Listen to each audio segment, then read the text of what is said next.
मनीषा हत्याकांड, एक ऐसा मामला जिसने पूरे देश को हिलाकर रख दिया। लेकिन जरा सोचिए, जो तस्वीर, जो कहानी आपके सामने दिखाई गई, क्या वो पूरी सच्चाई थी या फिर इसके पीछे कहीं गंदी राजनीति, झूठ और अफवाहों का खेल खेला गया?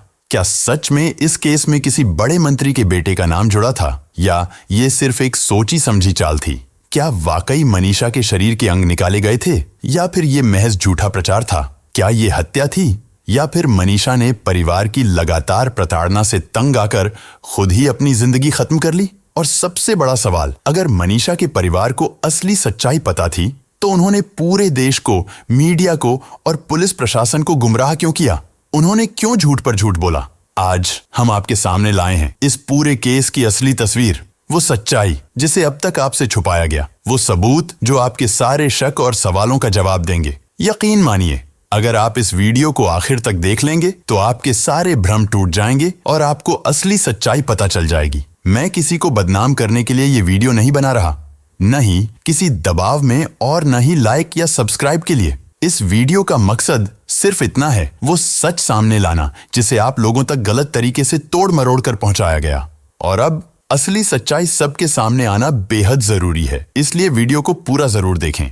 सबसे पहले मैं उन अफवाहों पर बात करूंगा जो इस मामले को लेकर फैलाई गईं। उसके बाद मैं मनीषा की मौत की असली सच्चाई पूरे सबूतों के साथ आपके सामने रखूंगा। वीडियो लंबा जरूर होगा, लेकिन इसे देखने के बाद आपका हर शक और हर संदेह दूर हो जाएगा। लोगों का सबसे बड़ा आरोप है कि जब मनीषा गायब हुई थी और उसके पिता नर्सिंग कॉलेज गए थे तो कॉलेज वालों ने सीसीटीवी कैमरा क्यों नहीं दिखाया? असलियत ये थी कि मनीषा के पिता 11 अगस्त की रात करीब 7:15 पर नर्सिंग कॉलेज पहुंचे थे। उन्होंने गार्ड से कहा, मेरी बेटी ने कहा था कि वो फॉर्म भरने कॉलेज आएगी, क्या वो यहाँ आई थी? जिस पर गार्ड ने साफ जवाब दिया, नहीं। इसके बाद पिता ने सीसीटीवी फुटेज दिखाने की मांग की। इस पर गार्ड ने कहा, अभी मैं फुटेज नहीं दिखा सकता, आप कल सुबह आइए, अभी स्टाफ नहीं है, रात हो गई है, सब चले गए हैं। अब जरा सोचिए, एक साधारण गार्ड जिसकी ड्यूटी बस गेट पर बैठकर आने जाने वालों पर नजर रखने की होती है, क्या उसके पास इतनी ट्रेनिंग होती है कि वो सीसीटीवी कैमरे को ऑपरेट कर सके, उसको रिवाइंड कर सके और तुरंत फुटेज दिखा दे? ये काम तो टेक्निकल स्टाफ या एडमिनिस्ट्रेशन का होता है। ऐसे में जब कोई गार्ड से रात के समय सीसीटीवी फुटेज मांगता है तो उसके पास बस यही जवाब होता है। लेकिन इसके बाद भी लोगों ने गलत अफवाहें फैलाईं। मनीषा की लाश मिलने के बाद उसके पिता ने मीडिया से कहा था कि मनीषा घर से नर्सिंग कॉलेज जाने की बात कहकर गई थी। सबसे पहले वो अपने प्ले स्कूल पहुंची, वहां से 1:58 पर निकली। उसी समय मनीषा स्कूल के गेट पर लगे सीसीटीवी में नजर आई। इसके तुरंत बाद मनीषा एक दुकान के सीसीटीवी में भी दिखी। जहां वो सीसीटीवी में दिखी, वहां से नर्सिंग कॉलेज की दूरी लगभग 1.5 किलोमीटर है। इस दूरी में कई दुकानों पर कैमरे लगे हैं, लेकिन मनीषा किसी भी कैमरे में नहीं दिखी। अगर मान भी लिया जाए कि नर्सिंग कॉलेज वालों ने कुछ गड़बड़ किया था तो मनीषा को कॉलेज के आसपास लगे दुकान के कैमरों में तो आना चाहिए था, लेकिन वो किसी भी कैमरे में नहीं दिखी। इसका मतलब साफ है कि उस दिन मनीषा नर्सिंग कॉलेज गई ही नहीं थी। आज के दौर में बच्चे अक्सर घर से यह कहकर निकलते हैं कि वे स्कूल या कॉलेज जा रहे हैं, लेकिन सच तो यह है कि कई बार वे वहां न जाकर दोस्तों से मिलने, फिल्म देखने, घूमने या फिर अपने बॉयफ्रेंड गर्लफ्रेंड से मिलने चले जाते हैं। ऐसे में सिर्फ मनीषा के पिता की बात मानकर यह तय कर लेना कि वह नर्सिंग कॉलेज गई थी बिल्कुल सही नहीं है। सच मानने से पहले हमें सबूत और तथ्यों पर नजर डालनी चाहिए। क्या मनीषा के पिता के पास कोई ठोस प्रमाण था कि वह सचमुच नर्सिंग कॉलेज पहुंची थी? हो सकता है उसने झूठ बोला हो, लेकिन अफसोस की बात है यह कि कुछ लोगों ने बिना सोचे समझे इस बात को सच मान लिया, सिर्फ इसलिए क्योंकि उसने घर पर नर्सिंग कॉलेज जाने की बात कही थी। जबकि सच्चाई ये है कि जब मनीषा की लाश मिली उसके बाद पुलिस ने खुद नर्सिंग कॉलेज के सीसीटीवी कैमरे के डीवीआर जब्त किया और एक्सपर्ट से उसकी जांच करवाई। न तो उसमें मनीषा कहीं दिखाई दी और न ही कोई फुटेज डिलीट थी। आज भी वह सीसीटीवी कैमरे का डीवीआर पुलिस के पास सुरक्षित मौजूद है। जरा सोचिए, मनीषा उड़कर तो नर्सिंग कॉलेज नहीं जाएगी। अगर वो सच में कॉलेज पहुंची होती तो रास्ते में लगे किसी न किसी कैमरे में जरूर दिखाई देती। कुछ लोग आरोप लगा रहे हैं कि नर्सिंग कॉलेज किसी बड़े नेता या विधायक का है, इसीलिए पुलिस उसे बचा रही है। इसी बात पर कॉलेज के संचालक ने मीडिया में साफ कहा,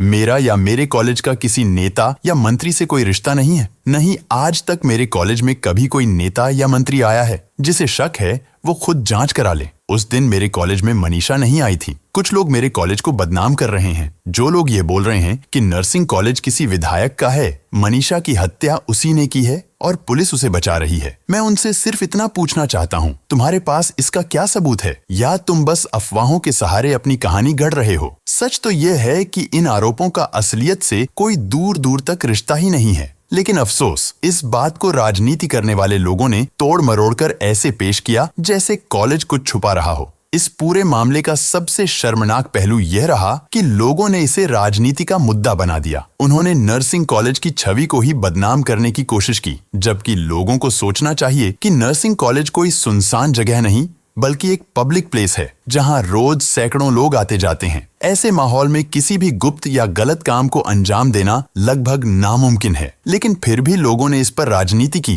ताकि भोली भाली जनता को गुमराह किया जा सके और सच्चाई से भटका दिया जाए। लोगों का सबसे बड़ा सवाल ये है कि अगर मनीषा ने जहर खुद पिया था तो उसका गला कैसे कटा और उसके शरीर के अंग आखिर गायब कैसे हुए? उसके चेहरे पर तेजाब किसने डाला? दरअसल जब मनीषा की लाश मिली थी उस वक्त उसका कोई भी बॉडी पार्ट गायब नहीं था, लेकिन उसका गला कटा हुआ था और चेहरे का पूरा मांस गायब था। सिर्फ हड्डियां दिख रही थीं। लोगों ने दावा किया कि उसके चेहरे पर तेजाब डाला गया है। लेकिन जरा सोचो, अगर सच में तेजाब डाला गया होता तो सबसे पहले उसे असहनीय जलन महसूस होती। स्वाभाविक है कि वो तुरंत अपने चेहरे पर हाथ ले जाती, बचाव करती, और उस दौरान उसके हाथ भी झुलस जाते। तेजाब अगर चेहरे पर पड़ा होता तो कहीं न कहीं जरूर टपकता और उसके कपड़े भी जल जाते। जिस हिस्से पर तेजाब गिरता वहां गहरे झुलसने के निशान साफ दिखते। लेकिन हकीकत ये है कि न उसके हाथ जले, न कपड़े, और न ही शरीर के किसी हिस्से पर झुलसने जैसा निशान पाया गया। फिर भी लोग कैसे कह सकते हैं कि उसके ऊपर तेजाब डाला गया था? असल बात यह है कि मनीषा के चेहरे और गर्दन पर कोई तेजाब नहीं फेंका गया था, बल्कि कुत्तों और जंगली जानवरों ने ही उसका चेहरा और गर्दन खा लिया था। इस पर भी लोग सवाल उठा रहे हैं कि कुत्ते और जंगली जानवरों ने गर्दन और चेहरे को ही क्यों खाया? सोचिए, शरीर के अलग अलग हिस्सों का मांस अलग तरह का होता है। हाथ, पैर और पेट का मांस मोटा और सख्त होता है, वहीं चेहरा और गर्दन का मांस बहुत नरम और मुलायम होता है। आप खुद अपने चेहरे और गर्दन को छूकर महसूस कर सकते हैं कि वहां का मांस कितना आसानी से नोचा जा सकता है। यही वजह है कि कुत्ते और जंगली जानवर सबसे पहले चेहरा और गर्दन खाते हैं, क्योंकि वहां का मांस जल्दी और आसानी से निकलता है। हाथ, पैर और पेट का मांस खाने में उन्हें ज्यादा समय लगता है। वैज्ञानिक दृष्टि से यह बिल्कुल प्राकृतिक है। जिस दृश्य को देखकर लोग अफवाह फैला रहे हैं कि उस पर तेजाब डाला गया था, वो असल में जानवरों का सामान्य खाने का तरीका था। हम इंसान, बकरे और मुर्गे की हड्डी चबा सकते हैं, तो जानवर गर्दन क्यों नहीं काट सकते? उनके दांत तो हमसे कहीं ज्यादा नुकीले होते हैं।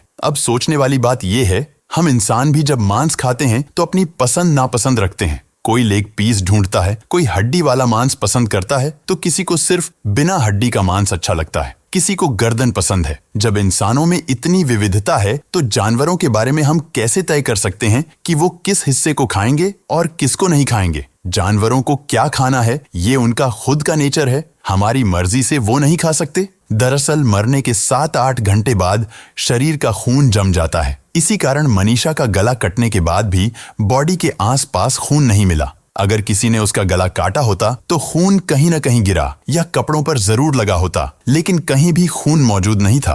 कुछ लोग कह रहे हैं कि कुत्ते इंसानों का मांस नहीं खाते। मैं उनसे पूछता हूँ, इंसान जानवर का मांस खा सकता है, इतिहास गवाह है, तो जानवर क्यों नहीं इंसानी मांस खा सकते? कहाँ लिखा है कि वो इंसान का मांस नहीं खाएंगे? लोग ये भी सवाल कर रहे हैं कि अगर मनीषा ने सच में मोनो जैसा जहर खाया था तो कुत्ते या जंगली जानवर उसका मांस खाकर क्यों नहीं मरे? इसका जवाब बहुत साफ है। पहली बात, मोनोक्रोटोफॉस इंसानों के लिए बहुत खतरनाक जहर है, लेकिन इसका मतलब ये नहीं कि पूरा शरीर जहरीला हो जाता है। ये जहर ज्यादातर खून और अंदरूनी अंगों में असर करता है, जैसे किडनी, लिवर या हार्ट, लेकिन शरीर का बाकी हिस्सा उतना जहरीला नहीं होता, पूरे मांस में नहीं फैलता। दूसरी बात, जानवरों का शरीर इंसानों से अलग होता है। उनकी पाचन शक्ति बहुत स्ट्रांग होती है। वो सड़ा गला और जहरीला मांस भी खा सकते हैं जो इंसान छू भी नहीं सकता। इसीलिए अगर उन्होंने मनीषा का मांस खाया भी तो जरूरी नहीं कि उन पर वही असर हो जो इंसान पर हुआ। तीसरी बात, अगर कोई जानवर सीधे पेट या खून वाला हिस्सा ज्यादा मात्रा में खा लेता तो उसे जहर लग सकता था, लेकिन ज्यादातर मामलों में ऐसा नहीं होता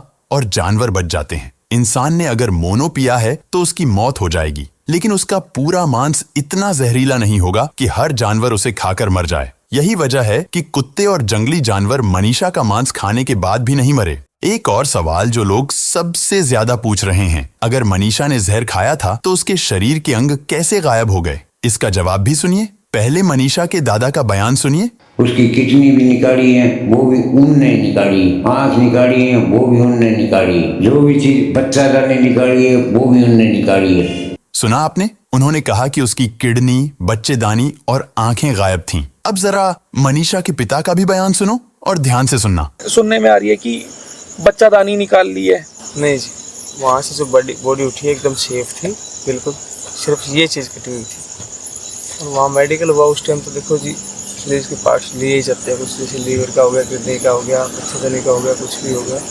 सुना आपने? उन्होंने साफ कहा कि मनीषा का कोई भी बॉडी पार्ट गायब नहीं था। बॉडी बिल्कुल सही थी, बस गर्दन कटी थी और चेहरा खराब हो गया था। अब आप ही सोचिए, एक ही घर के दो लोगों के अलग अलग बयान क्यों? आखिर ये अफवाह आई कहां से? असलियत ये है कि जब मनीषा का पहला पोस्टमार्टम भिवानी में हुआ तो शरीर के कुछ अंग फोरेंसिक जांच के लिए निकालकर भेजे गए थे। पहली पोस्टमार्टम रिपोर्ट में कहीं भी बॉडी पार्ट गायब होने की बात नहीं लिखी गई थी। आप खुद रिपोर्ट देख लो। लेकिन जब दूसरा पोस्टमार्टम रोहतक में हुआ तो वहां रिपोर्ट में लिखा गया कि कुछ अंग मिसिंग हैं। असल में दूसरे पोस्टमार्टम रिपोर्ट में अंग मिसिंग इसलिए बताए गए क्योंकि पहले पोस्टमार्टम के दौरान ही वे अंग फोरेंसिक जांच के लिए निकालकर भेज दिए गए थे। ये एक सामान्य मेडिकल प्रक्रिया है। रिपोर्ट में साफ लिखा है कि कौन कौन से अंग जांच हेतु भेजे गए हैं। लेकिन इसी दूसरी रिपोर्ट को देखकर कुछ आधा अधूरा ज्ञान रखने वाले लोग और अफवाह फैलाने वाले इसे तोड़ मरोड़ कर पेश करने लगे। यहीं से गलत बातें फैलनी शुरू हो गईं। जरा आप इन भाई साहब का भी बयान सुनिए। उसकी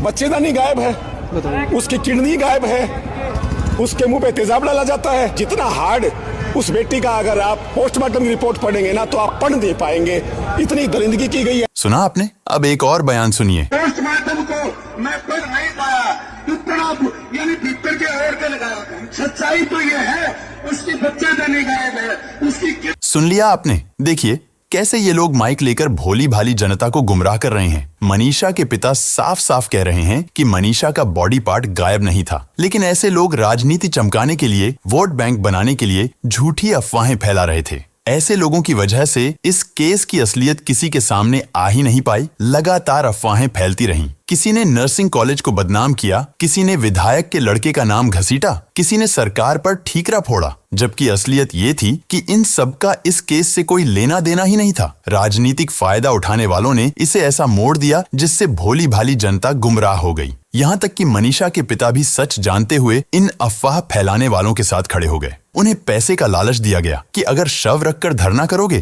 तो मुआवजा मिलेगा। बेटी तो नहीं रही, लेकिन उसके नाम पर पैसा और मदद मिलने की उम्मीद में शव 8 दिन तक सड़ता रहा। 3 बार उसका पोस्टमार्टम हुआ। मनीषा की लाश को जानबूझकर सड़ाया गया। 8 दिन तक उसका अंतिम संस्कार नहीं किया गया। सब कुछ इन्हीं राजनीतिक लोगों और कमेटियों के दबाव में हुआ। सोचिए, जिस घर की बेटी मरी थी वहां पर टेंट लगाया गया, बाकायदा माइक लगाकर राजनीति की गई। जितने मुंह उतनी बातें, झूठे दावे, अफवाहें और गुमराह करने वाली बातें। इनका तो काम ही यही है, जनता को मूर्ख बनाकर वोट बैंक तैयार करना। लेकिन उस बाप को तो सोचना चाहिए था। उसने पैसों के लालच में खुद के बचाव के लिए अपनी ही बेटी की लाश को 8 दिन तक सड़ने दिया। आपने देखा होगा, मनीषा के पिता बार बार कहते थे, मेरा अकेले का कोई फैसला नहीं है, ये कमेटी का फैसला है। हमारी कमेटी ने फैसला लिया था, कमेटी के फैसले को तो हम मानना ही था। सबसे बड़ा सवाल, आखिर मनीषा की मौत कैसे हुई? अब तक आपको यही बताया गया है कि 11 अगस्त को मनीषा घर से नर्सिंग कॉलेज जाने के लिए निकली और 13 अगस्त को उसकी लाश बरामद हुई। लेकिन असली सच्चाई यह है कि इस पूरी कहानी की शुरुआत 11 अगस्त से नहीं बल्कि 10 जुलाई से हुई थी। 10 जुलाई को मनीषा अपने घर वालों से यह कहकर निकली थी कि वह किसी काम से सिंघानी जा रही है, लेकिन सच्चाई कुछ और थी। वह सीधे भाराड़ा पहुंची, जहां उसके क्लासमेट से मुलाकात तय थी। लड़का मनीषा से लगभग 1.5 साल छोटा था और अभी बालिग भी नहीं था।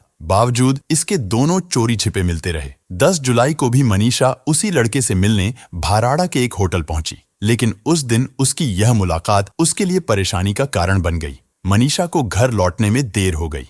पिता उसे लेने निकले और देखा कि वह सिंघानी की बजाय भाराड़ा की ओर से लौट रही है। पिता को शक हुआ और उन्होंने सवाल किया, तुम तो सिंघानी गई थी, फिर इस तरफ से क्यों आ रही हो? मनीषा सकपका गई। पिता को लगा कि बेटी ने कोई बात छुपाई है। घर पहुंचने के बाद पिता ने लगातार पूछताछ की, दबाव डाला। पहले तो मनीषा कुछ नहीं बोली, लेकिन जब पिता ने गुस्से में मारपीट की तब उसने थोड़ा बहुत बताया।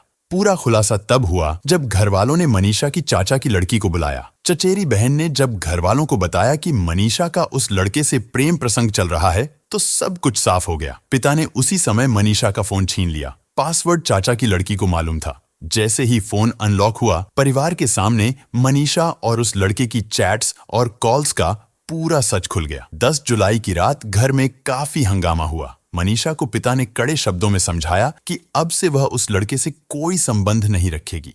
दरअसल जब मनीषा के माता पिता को उसके प्रेम संबंध की बात पता चली तो उन्होंने इस मामले को गंभीरता से लिया। परिवार को सबसे बड़ा डर समाज का था। लोग क्या कहेंगे, यही सोच उन्हें अंदर ही अंदर खाए जा रही थी। इस राज को छिपाना मुश्किल हो रहा था, इसलिए उन्होंने मनीषा के मामा को बुलाया। 11 जुलाई को मामा अपनी कार से ढाणी लक्ष्मण पहुंचते हैं। वहां परिवार और मनीषा के बीच इस मुद्दे पर लंबी बातचीत होती है। मामा ने सीधे सवाल किया, कौन लड़का है, कैसे जानती हो उसे, ये सब कब से चल रहा है? मनीषा ने साफ साफ स्वीकार कर लिया कि वह उस लड़के से बहुत प्यार करती है। उसकी जिद और हिम्मत परिवार को खटक रही थी। उन्हें डर था कि रिश्तेदार, पड़ोसी और पूरा गांव इस बात को जान जाएगा तो उनकी कितनी बदनामी होगी। इसी सामाजिक दबाव के चलते परिवार मनीषा को दूसरी जगह ले गया ताकि बातें बाहर न फैलें। लेकिन वहां भी वही कहानी दोहराई गई। मनीषा को समझाया गया, समझाने की सीमा पार हुई और गुस्से में उसके साथ मारपीट तक कर दी गई। इस मारपीट के दौरान उसकी कान की बाली टूट गई, कान से खून निकल आया। मनीषा को बार बार धमकाया गया कि अगर उसने उस लड़के को नहीं छोड़ा तो अंजाम बुरा होगा। माँ बाप उसे ताने मारते रहे। परिवार के लाख समझाने के बावजूद मनीषा नहीं मानी। लगातार होने वाले इस मानसिक और शारीरिक अत्याचार ने मनीषा को अंदर से पूरी तरह तोड़ दिया था। मनीषा ने फैसला कर लिया था कि वह उस लड़के के साथ भाग जाएगी। घर वालों के जानने के बाद मनीषा उस पर शादी का दबाव बनाने लगी। लड़के ने साफ मना कर दिया। उसका कहना था कि वह अभी नाबालिग है, बालिग होने से पहले शादी मुमकिन ही नहीं। यही बात मनीषा को नागवार गुजरी। जो मनीषा पिछले कई सालों से उस लड़के से प्यार करती थी, वही मनीषा अब लड़के से शादी को लेकर लड़ने लगी। मनीषा चाहती थी कि लड़का उसके साथ खड़ा रहे, उससे शादी करे, लेकिन लड़का दूरी बनाने लगा। मनीषा को लगने लगा कि लड़का उसे नजरअंदाज कर रहा है। कई बार उसने लड़के से शिकायत की कि अब उसका व्यवहार बदल गया है और फिर यही तनाव धीरे धीरे इतना बढ़ गया कि यह रिश्ता एक दर्दनाक मोड़ पर आ पहुंचा। मनीषा बहुत परेशान थी क्योंकि जिससे वह प्यार करती थी वही लड़का उसका साथ नहीं दे रहा था। 10 अगस्त को रात 9 बजे से लेकर 2 बजे तक मनीषा ने उस लड़के से व्हाट्सएप चैट पर बातचीत की। ये बातचीत रुक रुक कर नहीं बल्कि लगातार थी। मानो उस रात मनीषा का पूरा ध्यान सिर्फ उसी लड़के पर केंद्रित था। लेकिन इन चैट्स में कोई रोमांटिक या सामान्य बातें नहीं थीं, बल्कि बार बार तनाव और झगड़े की बातें थीं। मनीषा ने उस लड़के से रोते हुए कहा, मेरे परिवार वाले मुझे रोज मारते पीटते हैं और अब तुम भी मुझसे दूरी बना रहे हो। मैंने तुम्हारे लिए पूरे परिवार से लड़ाई कर ली। उन्हें साफ कह दिया कि मैं तुम्हें कभी नहीं छोड़ पाऊंगी। अगर तुम भी मेरी बात नहीं मानोगे तो मैं जिंदा नहीं रह पाऊंगी, मैं अपनी जान दे दूंगी। लेकिन लड़का फिर भी नहीं माना। उसने कहा, मैं नाबालिग हूँ, मेरे घर वाले भी कभी शादी के लिए राजी नहीं होंगे। मैं तुमसे प्यार करता हूँ लेकिन अभी कुछ नहीं कर सकता। जब मैं बालिग हो जाऊंगा तब 2 साल बाद तुमसे शादी करूंगा और अगर अभी मैं तुम्हारे साथ भाग गया तो मेरे ऊपर केस हो जाएगा। लेकिन मनीषा इतना इंतजार करने वाली नहीं थी। वह अपने घर वालों की रोज रोज की मारपीट से परेशान हो चुकी थी, इसलिए अब वह उस घर में और रहना नहीं चाहती थी। लड़का किसी भी हाल में मानने को तैयार नहीं था। यही असहमति धीरे धीरे झगड़े में बदल गई। लड़का बार बार पीछे हटने की कोशिश कर रहा था, जबकि मनीषा और ज्यादा भावुक होकर उसे मनाने की कोशिश कर रही थी। पुलिस का कहना है कि ये चैट्स उनके पास सुरक्षित हैं। 10 अगस्त की रात बातचीत के बाद अगले ही दिन सुबह यानी 11 अगस्त को मनीषा अपने घर वालों से कहती है कि वह नर्सिंग कॉलेज जाएगी, फॉर्म भरने और एडमिशन के सिलसिले में बातें करने। रोज की तरह वह पहले अपने प्ले स्कूल पहुंची, जहां वह पढ़ाने का काम करती थी। सामान्य दिनों में मनीषा 1:30 बजे स्कूल से निकलकर नर्सिंग कॉलेज की बस से घर जाती थी। लेकिन 11 अगस्त को मनीषा ठीक 1:58 पर स्कूल से निकली। वह उसी नर्सिंग कॉलेज की बस से आती जाती थी जिसमें एडमिशन कराने का बहाना बनाकर वह घर से निकली थी। लेकिन उस दिन मनीषा बस से नहीं गई। मनीषा ने घर पर कहा था कि वह नर्सिंग कॉलेज जा रही है, लेकिन हकीकत ये थी कि वह रोज नर्सिंग कॉलेज की बस से ही घर लौटती थी। बस पकड़ने के लिए वह अपने प्ले स्कूल से पैदल नर्सिंग कॉलेज तक जाती थी, क्योंकि कॉलेज की ही बस उसके गांव तक आती थी। 1:58 पर वह प्ले स्कूल से निकली और इस दौरान स्कूल के सीसीटीवी कैमरे में उसकी वीडियो रिकॉर्ड हुई, जिसे आप स्क्रीन पर देख सकते हैं। थोड़ी दूर जाकर वह एक दुकान के कैमरे में भी दिखी। फिर 200 मीटर जाने के बाद उसने एक दुकान से 1 लीटर कीटनाशक खरीदा। दुकानदार ने पुलिस को बताया कि उसे लगा यह दवा मनीषा के पिता ने मंगवाई होगी, इसलिए उसने ज्यादा पूछताछ नहीं की। आप खुद उस दुकानदार का बयान सुनिए। 11 तारीख को वो आई थी और उन्होंने पूछा कि अंकल जी मोनो मिल जाएगी 1 लीटर। मैंने कहा बेटा मिल जाएगी। दुकानदार देवेंद्र कुमार से पुलिस ने लंबी पूछताछ की। दैनिक भास्कर से बातचीत में भी उन्होंने कई बड़े खुलासे किए। देवेंद्र ने बताया, मनीषा अक्सर उनकी दुकान के सामने से पैदल गुजरती थी। 11 अगस्त की दोपहर करीब 2 बजे से पहले वो दुकान पर आई और बोली, अंकल जी मोनो मिल जाएगी? उन्होंने जवाब दिया, हाँ बेटी मिल जाएगी। इसके बाद मनीषा ने 600 रुपये की मोनो स्प्रे खरीदी और पैदल ही अकेली चली गई। जब पोस्टमार्टम रिपोर्ट में जहर की पुष्टि हुई तब यह सच सामने आया। दुकान से कीटनाशक लेने के बाद मनीषा नर्सिंग कॉलेज की ओर निकल पड़ी, लेकिन सच यह है कि मनीषा उस दिन नर्सिंग कॉलेज गई ही नहीं थी। पुलिस ने जब कॉलेज और उसके आसपास लगे सभी दुकानों और रास्तों के सीसीटीवी कैमरों की जांच की तो कहीं भी मनीषा दिखाई नहीं दी। इसके बावजूद लोग लगातार कॉलेज को बदनाम करते रहे। अगर मनीषा वाकई नर्सिंग कॉलेज गई होती तो वह जरूर किसी न किसी कैमरे में नजर आती। खासकर रास्ते में पड़ने वाली दुकानों पर लगे कैमरों में वह जरूर दिखाई देती, लेकिन वह किसी भी कैमरे में नजर नहीं आई, सिवाय अपने स्कूल के कैमरे और उसके पास की एक दुकान में लगे कैमरे के। नहर के किनारे खेत में मनीषा की सबसे पहले डेड बॉडी देखने वाले सिंघानी गांव के 2 लोगों का बयान भी आ चुका है। सिंघानी गांव निवासी ईश्वर सिंह, जो उस खेत के मालिक के यहाँ मजदूरी करता है, उसने बयान दिया कि वह 13 अगस्त की सुबह खेतों में घूमने जा रहा था। जैसे ही खेत के पास पहुंचा तो वहां 7 से 8 कुत्ते झुंड में बैठे थे। जब उसने पास जाने की कोशिश की तो कुत्ते उसके पीछे पड़ गए और उसे दौड़ा लिया। वह लगभग आधा किलोमीटर भागकर बचा। पहले तो उसे लगा कि खेत में गांव के बकरी पालने वाले सत्यपाल ने कोई मरी हुई बकरी फेंक दी है जिसे कुत्ते खा रहे हैं। बकरी पालक सत्यपाल को फोन किया तो उसने साफ कहा कि उसने कोई मरी हुई बकरी खेत में नहीं फेंकी है। ईश्वर ने बताया कि थोड़ी देर बाद